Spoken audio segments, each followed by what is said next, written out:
Hello दोस्तों, आप लोगों को हमारे यूट्यूब चैनल पर हमेशा की तरह बहुत बहुत स्वागत है। दोस्तों, आज की इस वीडियो को थोड़ा सा भी स्किप मत करना, क्योंकि मैं गया था यहाँ से भोपाल डॉक्टर से, जहाँ से मैंने हेयर ट्रांसप्लांट कराया। तो उस डॉक्टर से मैंने बहुत ही ज़्यादा इंपॉर्टेंट क्वेश्चन का जवाब मांगा है, मतलब क्वेश्चन किया था, उसका आंसर सर ने मुझे दिया है। इसलिए बोल रहा हूँ गाइस कि आज के इस वीडियो को थोड़ा सा भी स्किप मत करना। और जितने भी नए बंदे हैं इस चैनल पर, तो गाइस सभी लोग चैनल को सब्सक्राइब करके बेल आइकन कॉल पर प्रेस कर लेना, जिससे आप लोगों को हमेशा नॉलेजेबल वीडियो मिलता रहे। तो चलिए गाइस वीडियो शुरू करते हैं। बहुत लोगों का रहता है कि यहाँ हेयर ट्रांसप्लांट हो गया सामने की तरफ, उसके बाद पीछे से छोड़ना स्टार्ट कर देता है। तो ये हेयर ट्रांसप्लांट के बाद इसको किस तरह से रोका जा सकता है? तो मैं अपने हेयर ट्रांसप्लांट का जो लाइनिंग वाला भाग है उसको बनवाने के लिए आज आया हुआ हूँ भोपाल। तो ये इसका नाम है hair free and hair grow, और यहाँ के डॉक्टर है अंकित जैन सर जी। तो आज इससे हम सवाल जवाब करेंगे और ये हमको क्वेश्चन का आंसर देने की कोशिश करेंगे। ये आप लोगों के लिए मैंने 6 क्वेश्चन आप लोगों के कमेंट बॉक्स से पिकअप किया है, और इसको मैं सर से इस क्वेश्चन का रिप्लाई चाहता हूँ, और मतलब कि आंसर पूछना चाहता हूँ। तो सर जी रिप्लाई देने की कोशिश करिएगा। तो पहला क्वेश्चन है सर जी, मेडिसिन कितने दिन तक चलता है हेयर ट्रांसप्लांट के बाद?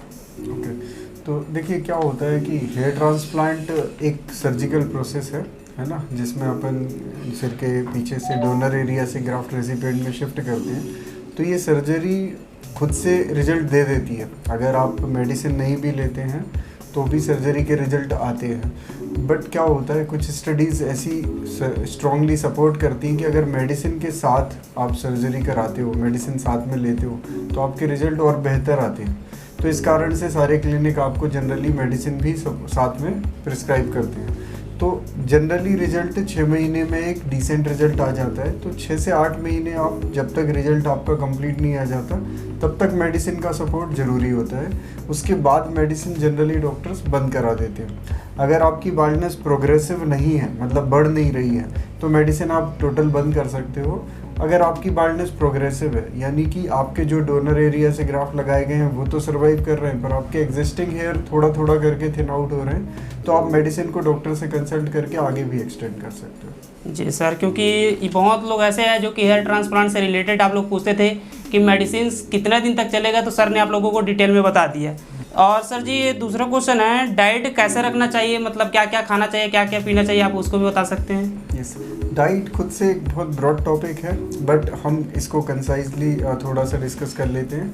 देखिए, बाल जो होता है हमारा वो एक प्रोटीन स्ट्रक्चर है। मेजॉरिटी ऑफ हेयर प्रोटीन से बना है। इसमें प्रोटीन के जो बेसिक कंपोनेंट्स हैं, अमीनो एसिड्स हैं, तो हमें बेसिकली प्रोटीन रिच डाइट ही लेनी है। तो आप जो भी प्रोटीन रिच सोर्सेज हैं, जैसे कि अगर वेज सोर्स में जाएं तो आपके स्प्राउट्स हो गए, आपका सोयाबीन, पनीर, या अंकुरित जो दालें हैं, चना है, मूंगफली है, तो इस तरह की चीज़ें, मिल्क है, ये सब आपको अच्छे सोर्स मिलेंगे प्रोटीन के लिए। अगर नॉनवेज सोर्स में देखा जाए तो नॉनवेज में तो प्रोटीन रिच होता ही है। आपका एग हो गया, नॉनवेज चिकन, जो भी आप लेते हैं वो ले सकते हैं। तो अल्टीमेटली प्रोटीन ज़्यादा हो।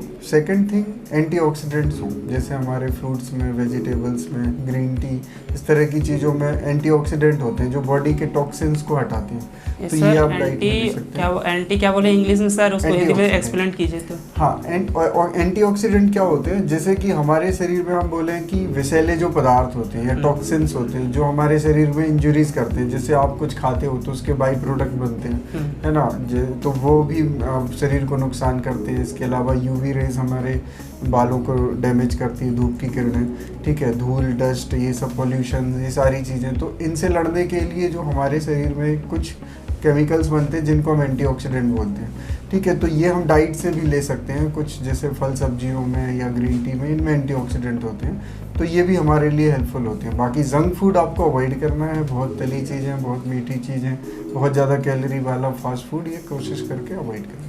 ठीक है सर। और सर ये तीसरा क्वेश्चन है, हेयर ट्रांसप्लांट के कितने दिन बाद काम में जा सकते हैं? ओके, ठीक है रिक्राम जी, ये बहुत इंपॉर्टेंट पार्ट है, क्योंकि सारे लोग फ्री नहीं होते, बहुत प्लानिंग करनी होती है हेयर ट्रांसप्लांट के लिए। तो हमें एग्जैक्ट अगर पता हो कि हम कब काम ज्वाइन कर सकते हैं तो हमें ट्रांसप्लांट प्लान करना आसान होता है। तो देखिए, बेसिकली ग्राफ्ट जो शिफ्ट किया जाता है वो सेटल होने में 3 to 4 डेज़ लेता है, मतलब 72 आवर्स का एक टाइम बोला जाता है कि इसके बाद वो ग्राफ्ट वहाँ का पार्ट बन जाता है। तो उस पीरियड तक हमें स्ट्रिक्ट प्रिकॉशन लेने होते हैं। तो इसलिए हम लोग रिकमेंड करते हैं कि कम से कम 3 से 4 दिन आप ऑफिस वर्क के लिए अवॉइड करें, मतलब लीव इतनी ले सकते हैं। हाँ, फील्ड वर्क पे जाना है तो आप हेड वॉश के बाद जाइए। तो जनरली हम लोग 7th डे पे हेड वॉश स्टार्ट कर देते हैं, शैम्पू लगाना शुरू कर देते हैं, उसके बाद आप फील्ड वर्क भी कर सकते हो, है ना। आप कंफर्टेबल होते हो नेक्स्ट डे से ही। सर्जरी के बाद आपको इतना कुछ बहुत हेक्टिक नहीं लगता, एक नींद हो जाती है तो दूसरे दिन से अच्छा लगने लगता है। बट कोशिश करें कि ग्राफ्ट डिस्टर्ब ना हो। तो 4 दिन आप ऑफिस वर्क के लिए और फील्ड वर्क के लिए कम से कम 7 दिन का ब्रेक लें। ठीक है सर, क्योंकि मैं जितना सारा यूट्यूब पर वीडियो देखता हूँ तो सभी में क्या जितने भी डॉक्टर लोग हैं वो सभी लोग कहते हैं कि 7 डेज में हेड वॉश कर लेना चाहिए, लेकिन जितने भी मैं यूट्यूब पर वीडियो देखता हूँ तो सभी लोग 10 डेज में हेड वॉश करते हैं। तो इसी क्वेश्चन को पिक किया था और सर से पूछा हूँ।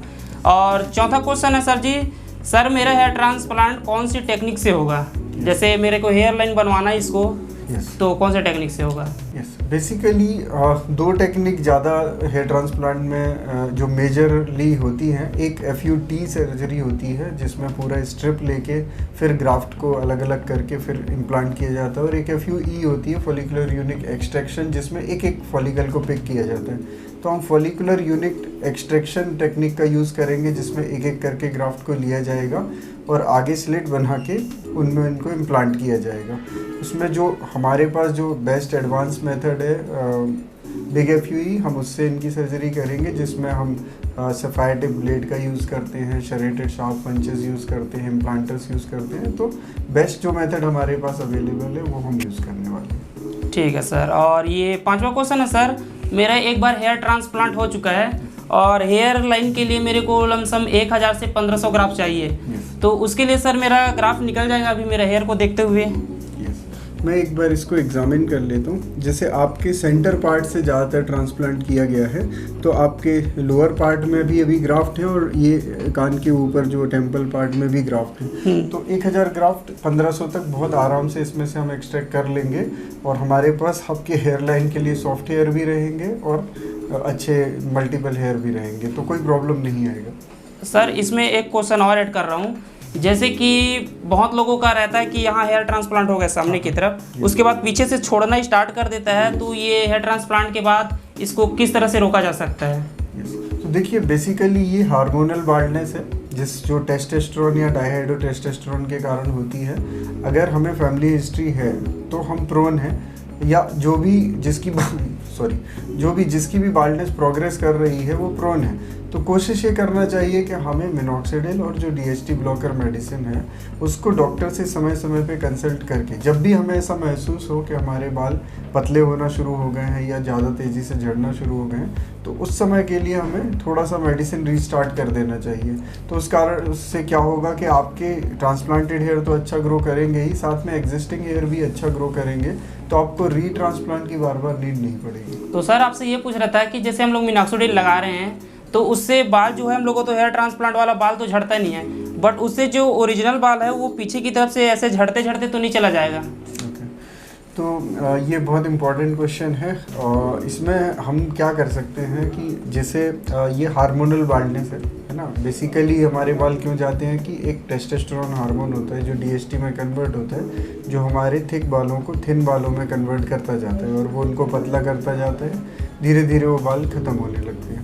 तो हम समय समय पे डॉक्टर से कंसल्ट करके अगर हम मेडिसिन लेते हैं, DHT ब्लॉकर है, मिनॉक्सिडिल है, तो ये आपके एग्जिस्टिंग बालों को रोकने का काम करता है। तो ट्रांसप्लांट बाल तो आपके रहेंगे, वो भी अच्छा ग्रो करेंगे, साथ में आपके एग्जिस्टिंग हेयर भी मिनिएचराइज होने से बचेंगे। तो आप अपने जो भी डॉक्टर हैं उनसे डिस्कस करके इसको आगे कंटिन्यू भी कर सकते हैं समय समय पर। ठीक है सर। और ये सर 6वां क्वेश्चन एक है, कौन सी आदत हेयर ट्रांसप्लांट को इफ़ेक्ट कर सकती है, मतलब साइड इफ़ेक्ट वगैरह? मतलब जी, तो देखिए क्या होता है कि कुछ गुड हैबिट्स होती हैं, ईटिंग हैबिट्स हो गई, कुछ अपनी बैड हैबिट्स होती हैं। तो जैसे स्मोकिंग है, अल्कोहल है, टोबैको च्यूइंग है, तो जो भी आप ये इस तरह के एडिक्टिव सब्सटेंस यूज़ करते हो, ये क्या करते हैं, बॉडी में जाके टॉक्सिन्स प्रोड्यूस करते हैं, आपके लिवर को डैमेज करते हैं, लंग्स को डैमेज करते हैं। तो कहीं ना कहीं आपका ब्लड प्योरीफाई नहीं होता, ऑक्सीजनेट नहीं होता, ठीक से मेटाबोलाइज नहीं होता, टॉक्सिन नहीं निकलते, तो कहीं ना कहीं ये चीज़ें आपके बालों को भी डैमेज करती हैं। तो आपको इस तरह की हैबिट्स से बचना चाहिए और अच्छी हैबिट्स डालें, डाइटरी हैबिट्स अच्छी रखें, हेल्दी खाना खाएं, जंक फूड ना खाएं, ये हैबिट्स आपके बालों को बचाती हैं। इसके अलावा कुछ लगाने की चीज़ें हो गई, जैसे हम कई बार बहुत सारे केमिकल्स का यूज़ करने लगते हैं, जेल लगाने लगते हैं, स्टाइलिंग जेल, तो ये सारी चीज़ों में भी कई बार हम ज़्यादा हानिकारक केमिकल वाले जेल लगा लेते हैं और वो भी बालों को डैमेज करने लगते हैं। तो ये चीज़ें भी अवॉइड करनी। सिंपल नरिशमेंट देना, आप सिंपल ऑयल लगा सकते हो या सीरम लगा सकते हो, आपको तरह तरह के केमिकल्स ट्राई नहीं करने। ठीक है सर, एक क्वेश्चन और है लास्ट में। जैसे हम लोग मिनॉक्सिडिल यूज़ कर रहे हैं, उसको जैसे हम लोगों को परमानेंट यूज़ करना रहता है या साल 2 साल बाद उसको किस तरह से छोड़ना पड़ता है, उसको भी आप बता सकते हैं? जी देखिए, क्या होता है कि मिनॉक्सिडिल का जो तरीका होता है वो जनरली जैसे 1 ईयर तक तो मिनॉक्सिडिल रिकमेंड किया जाता है कि आप उसको रेगुलर यूज़ कर सकते हो। उसके बाद जनरली मिनॉक्सिडिल को टेपर ऑफ करके हम बंद कर देते हैं। बहुत सारे लोगों का क्या होता है, जैसे बाल्डनेस एक स्विच जैसे होता है कि कुछ समय के लिए वो ऑन हो जाता है तो प्रोग्रेस करने लगती है, फिर वो ऑटोमेटिकली स्टॉप हो जाता है। हमने कई पेशेंट इससे कंसल्ट किए हैं कि जैसे उनको एकदम सडनली बाल्डनेस आना शुरू हुई, फिर एक ग्रेड पे जाके वो रुक जाती है, उसके बाद उनका वो बोलते हैं कि वो ग्रेड अब प्रोग्रेस नहीं कर रहा। तो हमें कोशिश यही करना है कि ट्रांसप्लांट का रिजल्ट आया, हम मिनॉक्सिडिल लगातार लें, फिर जब हमें ऐसे महसूस होने लगे कि अभी हमारे बाल नहीं गिर रहे हैं या इनमें कोई भी प्रॉब्लम नहीं आ रही है, उस समय हम डॉक्टर से डिस्कस करके इसको छोड़ सकते हैं। फिर जब कभी हमें दोबारा महसूस होता है तब डॉक्टर से डिस्कस करके रीस्टार्ट कर सकते हैं। तो हमें लगातार नहीं लेना है कि लगातार ही हमें करते रहना है। जब हमें महसूस होता है तो हम डॉक्टर से डिस्कस करें और आगे का प्लान तय करें। ठीक है सर, थैंक यू सर जवाब देने के लिए।